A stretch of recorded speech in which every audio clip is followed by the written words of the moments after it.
Coming up, I finally got around to seeing the Bourne Stuntacular at Universal Studios Florida. I have a lot of thoughts about it, so I'm going to share that with you in just a second. From my house in the Orlando area, this is the Universal edition of the Diz Unplugged.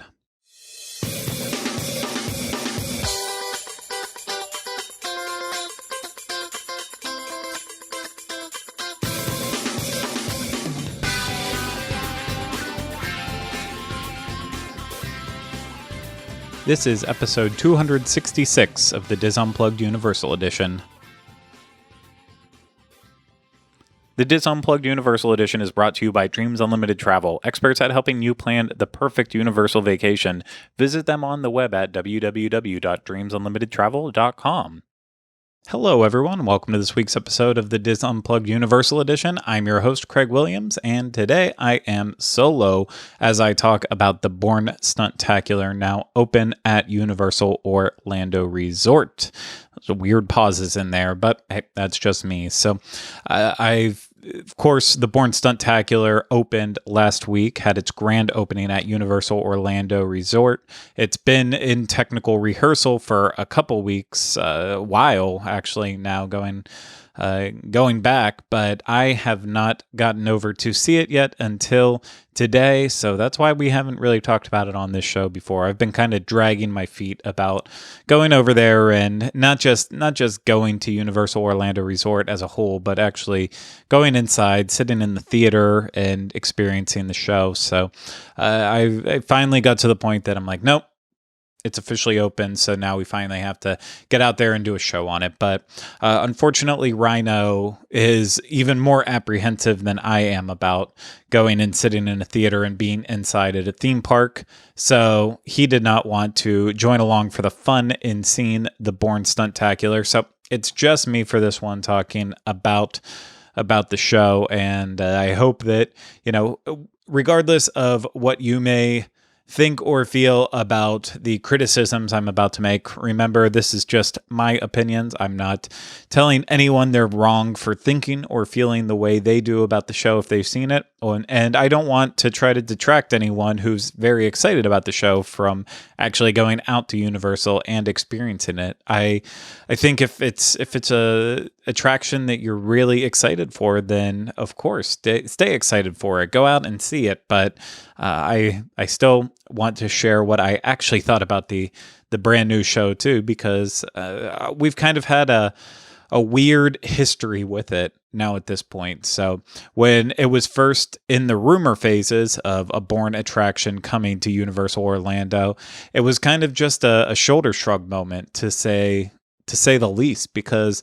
it's not, there's nothing against the Bourne movies. They've made a lot of money, and we've also talked about that before too. They are a hit for Universal, and Universal likes making attractions based around stuff that has made them money. Hence why we have Fast and Furious Supercharged, and of course, why they would throw in a Race Through New York starring Jimmy Fallon attraction. So because Jimmy Fallon is a golden boy over on NBC, so it makes sense why they would eventually mine the Bourne series, because in the 5 movies that have come out, I mean, it's been over $1 billion product, so it's definitely something that is proven to be financially popular.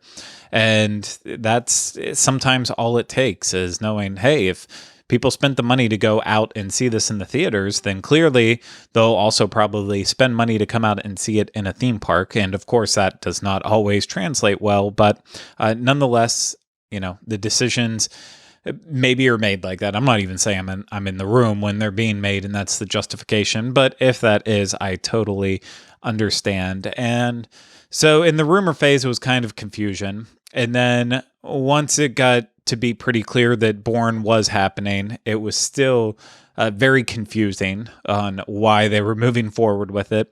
And then when it finally got announced as an attraction that was officially coming, it was just kind of, for us at least, it was kind of like, oh, well, maybe it'll be interesting, but still nothing too exciting, to say the least. And you know what? When it opened, I looked at a lot of the reviews and opinions of my friends and peers that went out to those technical rehearsals through now and experienced it and shared their opinions with it. And I think it was actually, I think I only saw one person who had anything slightly negative at all to say about the Bourne Stuntacular, and pretty much everyone gave it a overwhelmingly positive response. And so I will say that I was pretty hyped to actually get out there and experience the attraction. And unfortunately for me, it did not. It just didn't live up to the hype. And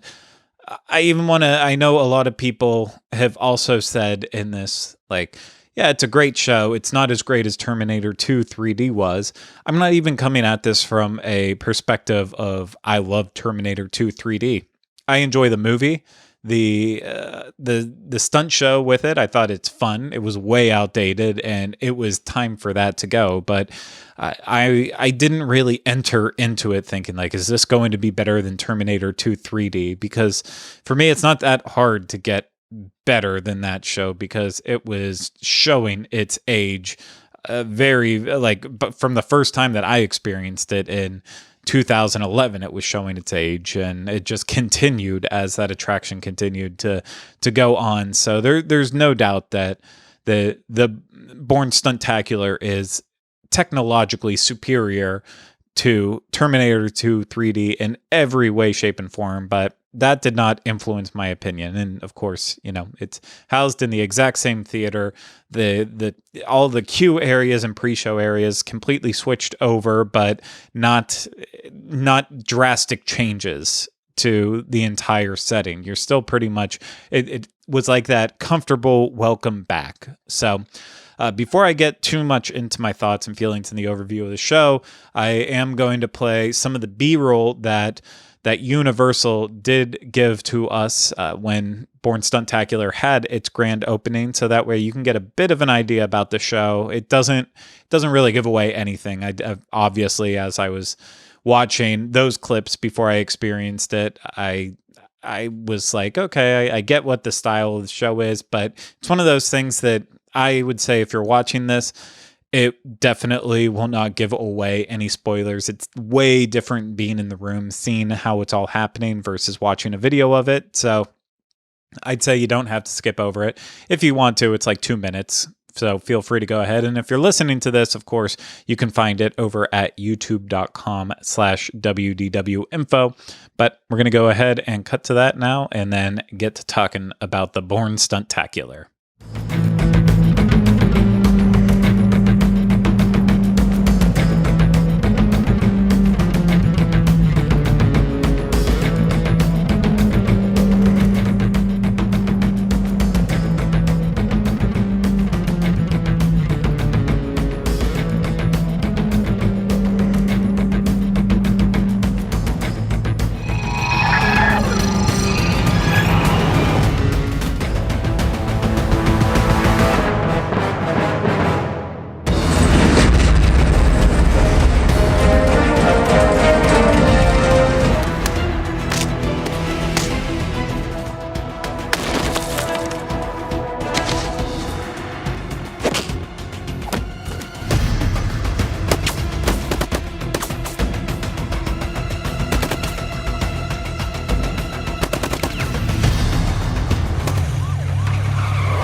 lots of exciting moments, but I think the base way of putting my review out there is it just wasn't for me. And I think that's a civil way of saying it. I can understand why people would really love this show. I really do. But it just did not fit in for me. I'm also the type of person, I'm not overly blown away by shows. I understand their importance at theme parks. You want to have diversity in the different attractions that you offer in terms of rides and shows. You don't want it to be all just the same thing unless you're a place that's known for your roller coasters, then of course you'll only want roller coasters for the most part. But at a theme park like Universal Orlando, you want to have plenty of different options for guests out there. So a stunt show does fit that bill. And I think it would be kind of unfair to even call it a stunt show because it's that next level. It's no longer, it basically is a sequel version to Transformers in the way that it continues on the story from the movie, in this case, movies that you might know and love. And it's showcasing stunts, but it's not showing you like this is how the stunts are happening. So if you enjoyed like Indiana Jones Stunt Spectacular at Hollywood Studios or even Lights Motor Action, it's not like that taking you through the step-by-step process of we're going to film these scenes, ready, action, all that. This is a seamless show that's just a continuation of the story. So I like that they kept that up just the same way as it was for Terminator 2 3D. But beyond that, it just doesn't, to me, it doesn't feel like it has any place. And I'm still trying to struggle to like find the exact words that I want for it. But since I'm not the audience for it, I'm not the type of person who enjoys shows. I guess my level of it is, if you want me to see a show, you need to show me something that I can't really get anywhere else. And so it's worthy of being in the spot. And I think that with Bourne, that is true to a point. You cannot experience any other show quite like it anywhere else, but I'm not sure that the technology used in the show is worthy enough of saying, well, you can't find this technology anywhere else in person, so that's why it's worthy to be here. I don't know if that's enough. I would look more at something like Finding Nemo the musical, where for years people have said like, well, if that was filled out even more, could see one day the use of puppetry and stuff that could easily make a jump to a Broadway level, if not greater than Animal Kingdom. And I've always felt that way about that show too. It's like, okay, this is giving me something that I can't really get anywhere else, but also it has that appeal to me. And there's other shows that I feel like have captured me in that way throughout the years, but with Bourne Stuntacular, I don't know if I care enough about seeing people. I don't want to say fake fight because they are fighting, and I was actually super impressed with the choreography from the actors. There were a lot of moments where I was like, okay, this is movie level choreography. I mean, these people are taking their punches like any stunt person would. They're doing everything by the book. And I think in the show that I was in, there was only one actor. I don't know if they were necessarily hesitant or if they just weren't as good, but there was one that was comically bad in terms of going to like take the impact of the punches and stuff, starting to pull away too early. Maybe it was just from the angle I was seeing it at, but I felt like a lot of the actual combat, the fighting, was choreographed so well that it, it really felt like they were taking in those punches and kicks and everything. But then there was just one moment where the person was like dodging, not dodging like completely to get out of the way, but going to dodge the hit that was coming in, and then the punch sound still gets triggered off, but it was nowhere even close. And I was expecting the show to have a lot more of those bad misses, and it really didn't. So first things first, or second thing, or third thing, I don't know where I'm at with this. I have to say that the actors in this, the stunt people, were actually very, very good and very talented, and they should be really proud of the work that they are doing. And I mean that as sincerely as I possibly can. They did a really, really spectacular job. For me, it was some of the kitsch in the show, and it was actually the technology was a double-edged sword for me, because there was some technology in the show that I thought was spectacular, and then there was some that it to me just completely fell flat. So I'm going to go over my notes with the show, and there might be some spoilers in terms like the plot, locations, and such in here. So I would say at this point, I've kind of summarized why I feel the way I do.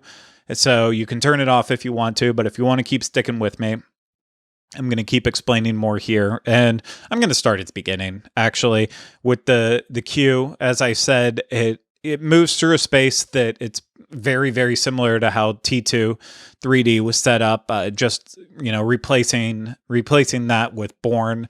There was two props from the Bourne movies in the actual queue. There was motorcycle, and then a car, and that was it. And if you told me that they were from the movies, I would believe you. If you told me, well, actually, no, they're just replicas of what was in the movies, I would also believe you. To me, since I'm not a mega fan of the movies, they just didn't stick out to me at all as important, but they did fill space, so I will say that.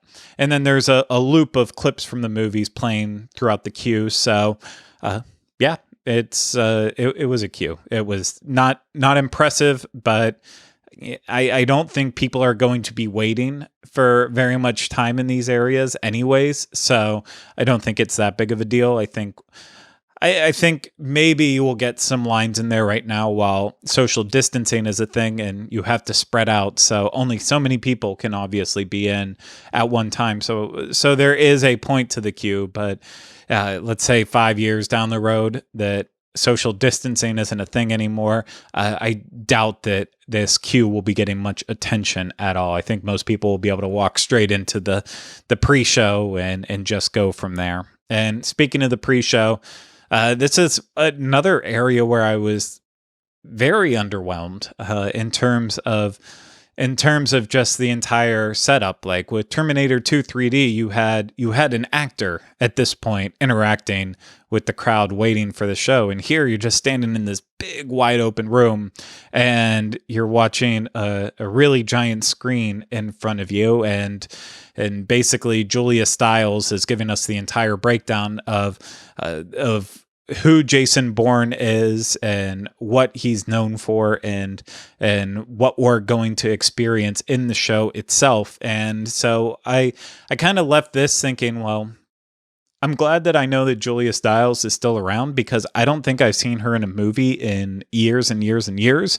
I genuinely don't remember the last time I saw her in a brand new movie. I'm sure she's made some, and I'm sure some people out there will tell me which amazing movies she's been in that I just haven't had a chance to watch that she was in. But it was nice to get an update from Julia Stiles. But some of the writing during this portion just annoyed me to no end. Like, I was a huge fan of Twister in that everyone embraced how bad some of the dialogue was that they forced Bill Paxton to say in particular, and Helen Hunt at points too, and then their contention with each other. But some of the stuff they gave Julia Stiles to say in this was just like, it felt like they were trying to do the exact same thing as in Twister and recreate those kind of silly lines that didn't need to be in there at all. But at the same time, I feel like they were kind of serious too in the way they were. And like the one that stuck out to me where I started taking notes because of how it was going is when she had to seriously say that Jason Bourne is like a modern day ninja, the epitome of deadly stealth. And that's the point that I started taking notes because I'm like, what? She's probably going to say something else that's pretty ridiculous. And that almost led into the next ridiculous line, I think, where she goes on to explain that Jason Bourne is physically unremarkable in every way. He's got an average height, average weight, average body type. And, you can kind of look at Matt Damon like an everyday man and say, you know what? Yeah, he is kind of average height, and that's about right on the nose for it. But then, like, no less than 30 seconds later, they cut away to a clip of him in hand-to-hand combat with his shirt off. And of course, it's at one of the moments where he's at his most ripped. I mean, like, his muscles have muscles in this shot. So it's like he had just got done saying that he's physically unremarkable. He's got an average weight, an average body type. I'm looking at all the people standing in the room around me. None of us look like him, but we're probably close to what average is. I'm a little on the taller side than average, but there is nothing average about Matt Damon as Jason Bourne. Maybe in like the first movie before he gets all muscle bound. I don't even know if he does in any of those movies, but it annoyed me to no end that they tried to play that off. And, and then they kind of keep going on, and she's talking about how you'll notice that he'll mostly be wearing stuff like t-shirts and hoodies. And I'm just like, oh, this writing is not good. But got through the pre-show. From the pre-show, move into the theater right now with social distancing. I really enjoyed how they were doing it. They were they kind of had the pre-show split up into different rows, and then you stood on boxes in each row. And so they took us in rows at a time. My row was the first to go in. So I was actually seated in pretty much the middle of the actual theater, not in terms of the rows. I was in the second row. I think they had the show before they had loaded the front row, so then they switched to second row for our show. And so I was about dead center in the second row, and then they filled in 3 other rows besides the one that I was in for the show that I was a part of. So I had right down front, perfect seat to it. And then each group, they were leaving 3 seats in between for the distancing as well too. So felt safe and secure the entire time. And when we left, they dismissed us by row and then just asked that we kept 6 feet of distance between us and the other groups, which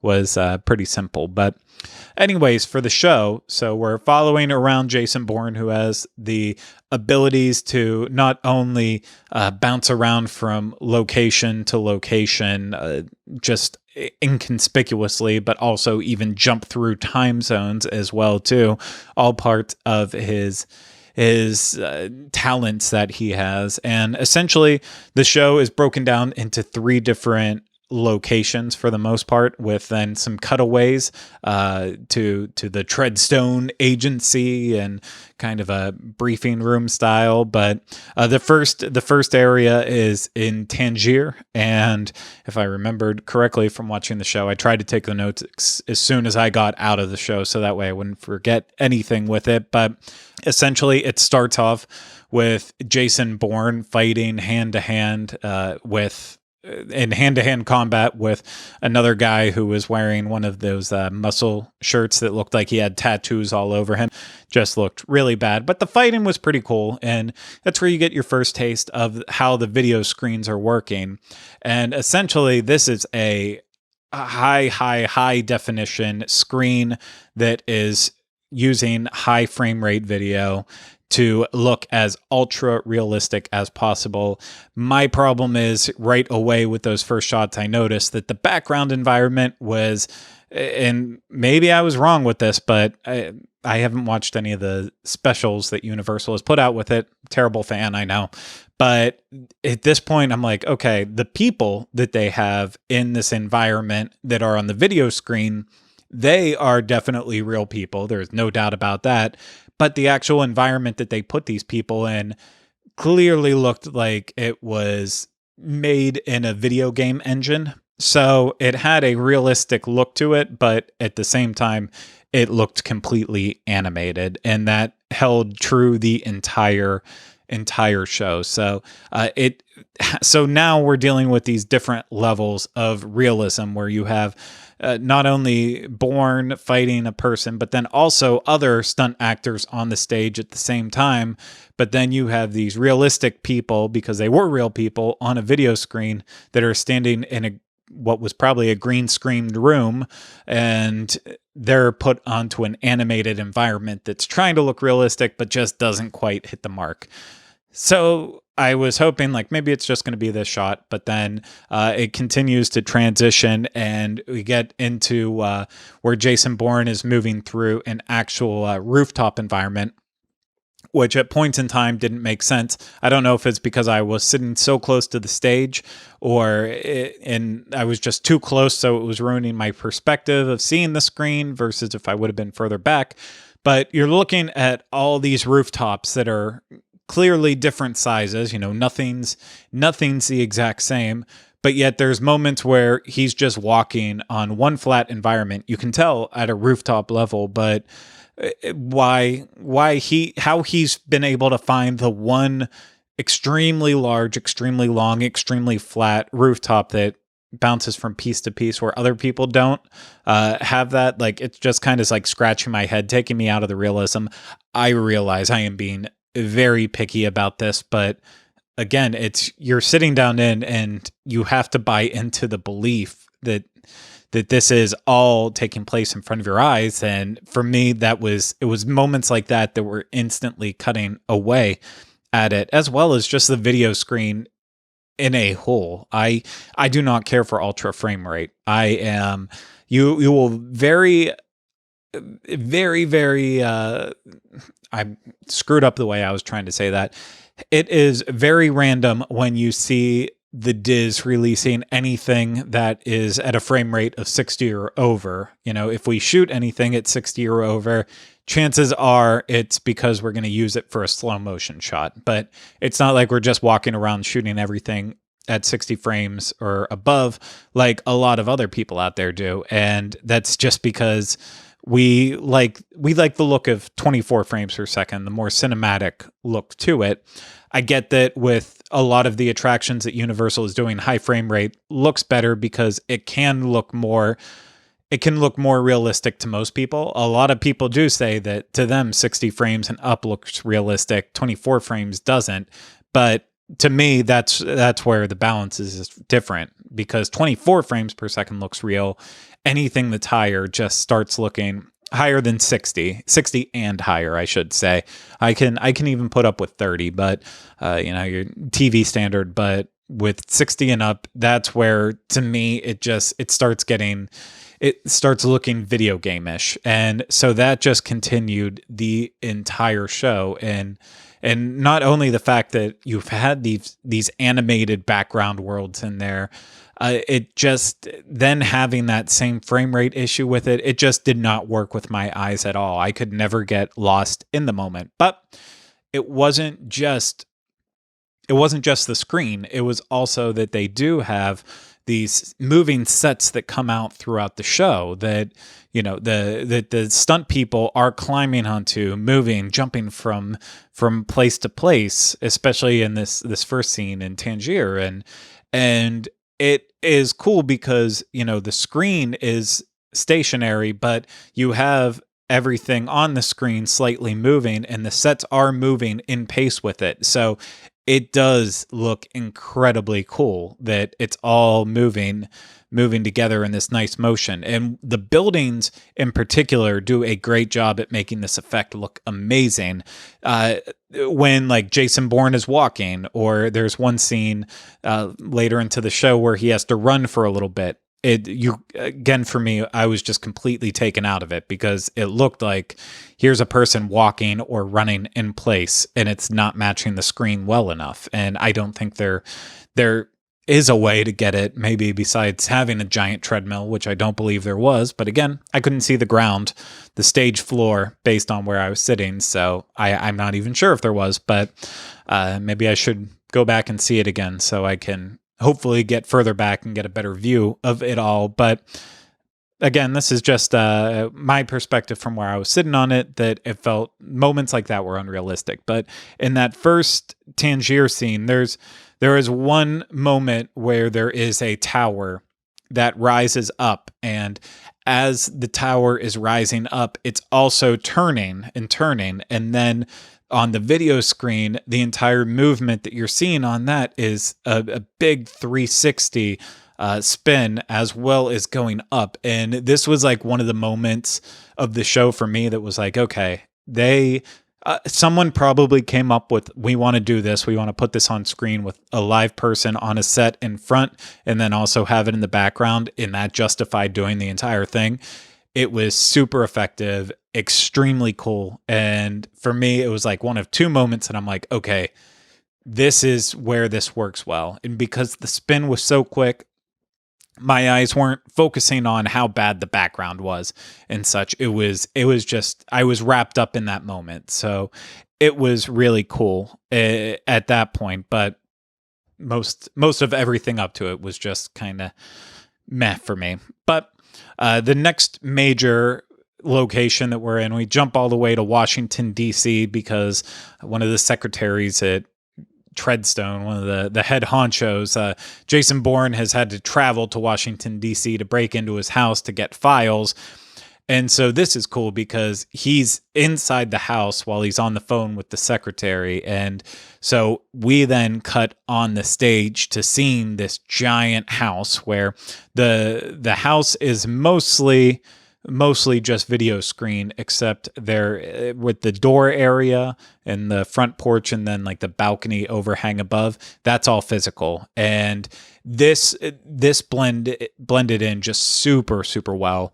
It was nighttime scene, and a lot of times it's easier to make some of this stuff look better at night because it loses out on a lot of the detail because everything is darker in the environment. So I think that actually played off a lot better that it was at night, because it didn't give you a chance to inspect a lot of those details as much. At this point you have gunfire interacting with the scenes itself, which I thought actually was working well. And it just, to me, the start of this moment all was going well. So I'm like, okay, between this tower and this house set, I'm kind of turned around. But then we get to a chase where Jason Bourne steals a motorcycle and basically is chased through the streets by a police cruiser, where Jason Bourne is on a physical motorcycle, the police car is on the video screen, and it did not work at all for me. It did not feel realistic one bit, and I couldn't get caught up in the moment. But then this still transitions in Washington to a giant warehouse eventually that he ends up when the bad guys catch up to him, and the agents catch up to him to try to, end him and end his little spree that he's on. And there's another really cool moment in this scene where they use, kind of like the tower, they use an elevator that's moving up and down as you're also changing the perspective. So anytime I feel like in the show that they incorporated height and moving up and down, I felt like that was way more effective than moving left to right. And this portion included a lot of stunts from high up. People falling all the way off onto the stage and dangling from the air. So it wasn't a bad moment. So I nothing really to say besides, I think maybe part of why this moment worked a little better is because it wasn't relying as much on the video screen. But at the same time too, because the video screen is just one long screen and it's not up above too. Like when I was sitting so close to the stage and looking up, it was completely off the perspective with all the actors on the stage, and really took you out of the environment, but I get it. And this leads into the final kind of location with this, and Jason Bourne ends up in Dubai, and it's the main set piece that comes out first is this tall building, And there's a portion of it where there's a bad guy that's dipping Jason Bourne into like a little pool, I guess, that's on on a balcony of the building. And so as he gets dipped in on the video screen in the front, you see that, oh, there's Bourne getting pushed down in. And then I know I'm being super critical about this and really harsh, but then he pulls him back up and he's completely dry. And it's like, okay, well, I just watched him get dipped in the water and then he comes up and he's dry. Like, it just doesn't, it's little stuff like me that completely takes you out of the entire moment with it. And this then leads into, of course, Jason Bourne gets free, and they use a clever disguise to have him jump into the screen, and he's basically dangling from a helicopter. And a lot of the next scenes that you see are him being dragged around in the sky by a helicopter until finally the chase gets taken down into cars on the ground. And then we move into having two cars side by side driving along, and it kind of worked. It also didn't. So it's very much like the idea of, in old fashioned movies and such, and even they used it as a cheap way to make stuff work on like SNL. I always think of the one skit they did with the cat that would drive, but put people in a car and have a screen, and then that's showing off all the movements and that the car's moving, and see it on Seinfeld, see it on Friends, you see it on every sitcom at some point in time, for the most part, until they started putting GoPros in cars and made it more accessible like that. But so you have the car driving along, and these two cars driving along on the screen, but it just, again, because the cars are real in front of you and they're driving in what looks like a video game environment, it never clicked at any point. And it came close to it. I will say it came close a couple of moments where it was like the movements happening just synced up so well that it almost looked good, but it just, like everything, it just kind of missed the mark. And then the show ends in a completely goofy way where the secretary director is just like angry and starts firing up into the sky like Point Break style. And it was so anticlimactic. And yeah, it didn't do it for me. I think I've made that perfectly clear over and over again. Not to no criticism on the actors that were on the stage, the stunt people, the choreography. That was all really well done. To me, it was just, this is technologically impressive. Some of the visuals, the imagery that they chose to use and how they used it, I understand why they did. I know that this is the next step. The same kind of technology is exactly how they're filming Star Wars movies. It's how they filmed The Mandalorian. It is the future, but I just feel like it wasn't done well enough here. It had that same unrealistic look that Fast and Furious Supercharged does in its show scenes. It's close. Most people probably won't care about it, but then there's other people who are going to look at it like me. That's just how it played off for me. So I totally get that there is an audience for this show, and if you liked it, if you saw it and you liked it, I completely understand why you probably did. I think it's going to be a very subjective attraction. I think I'm definitely in the smaller group of people who won't like it than most people who probably will like it and are blown away by everything happening up there. So I know I'm definitely in that smaller group of people, but at the same time too, it's, I feel like it wasn't quite developed enough. They could have waited maybe like another 5 years. If they wanted to continue this idea of having a stunt show in the parks, they should have waited just even longer until the technology was better and the pieces of the puzzle could have came together. Like, for me, this show is, I understand why it's here right now. And I think it will probably have some legs for the next 2, 3, 4, 5 years. But I can see it quickly joining the ranks of Jimmy Fallon and Fast and Furious Supercharged and those attractions that we all kind of laugh about that felt like they were done with a lot of head scratching involved and not great decisions being made with it. That's kind of how I feel the same way about Bourne Stuntacular.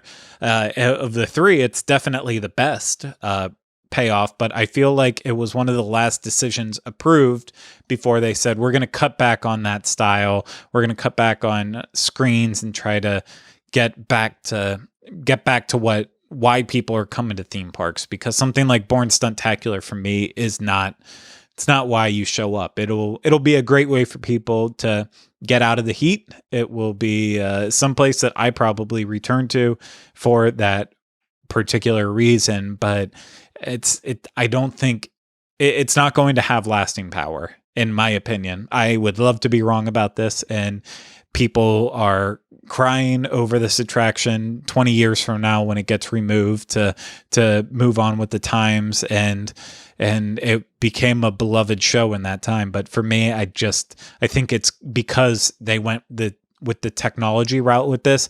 It's going to be a thing where it ages way too quickly. And I'm sure there's ways they could find, upgrades to the projectors and the actual screen itself. I'm sure they can find ways to continue upgrading that as technology improves and try to make it more realistic, the same way they did like with Spider-Man when that got its 4K upgrade. But I don't know.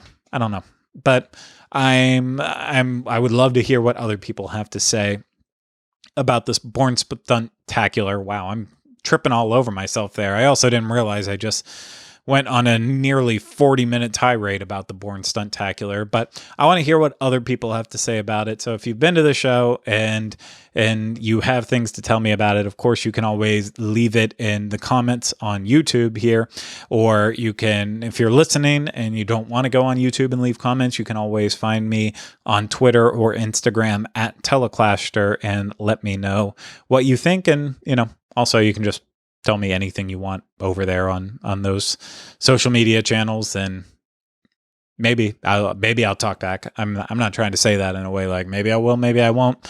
Sometimes I just pick up my phone. I'm like, I don't want to interact. And then other times I will spend hours just chatting back and forth with every single person. So maybe I'll be in the right mood. But yeah, you can always find me on Twitter and Instagram at Teleclaster if you have anything you want to say. But that's going to do it for this week's episode. Hopefully next week we'll finally have Rhino back, because I know we're going on week 3 now without him. So hopefully next week we'll have something to talk about that's not related to going into a theme park right now in this moment, and that way we can get the gang back together again and feel like we're back to normal with this show. But we will have to see in a week from now if that actually happens. But in the meantime, if you need extra information on this show or any others on the Diz Unplugged podcast network, of course, you can always go to dizunplugged.com, home of our show notes for this show and all the others on the Diz Unplugged podcast network. You can find links to our official social media pages and more. And if you're watching this on YouTube, of course, make sure you are subscribed, hit that bell button so we get notified when we have new videos released, and then also leave plenty of comments and hit that thumbs up. And if you're listening to this on Apple Podcasts, Stitcher, Google Play, Spotify, please subscribe to us when possible and rate and review us so more people are able to discover the Diz Unplugged Universal Edition. And then, of course, if you are heading to Universal Orlando or planning on heading to Universal Orlando and you need help planning your vacation, please head over to dreamsunlimitedtravel.com and let the experts there help plan your perfect Universal Orlando vacation. Again, their services are at no extra cost. They will try to find the best price on your Universal Orlando vacation that they possibly can and continue to watch the price to see if they can ever save you money at no additional charge. They will not charge you anything. You can get the same exact prices from Universal or any area that they're looking into, and you can just do it on your own, or you can have them helping you with any advice that you might want along the way. If something comes up and you have to cancel, or the world continues being weird and you can't show up, it's a lot easier having your agent working on your behalf than you having to sit on hold, waiting to talk to people yourself on the phone. So again, dreamsunlimitedtravel.com if you are thinking about going to Universal in the future, or if you're ready to make that decision and you're ready to go and you just quite haven't booked yet. So that's going to do it for this week's episode. We hope you enjoyed it. See you again next week with another episode of the Dis Unplugged Universal Edition. But until then, remember, we still haven't changed the name.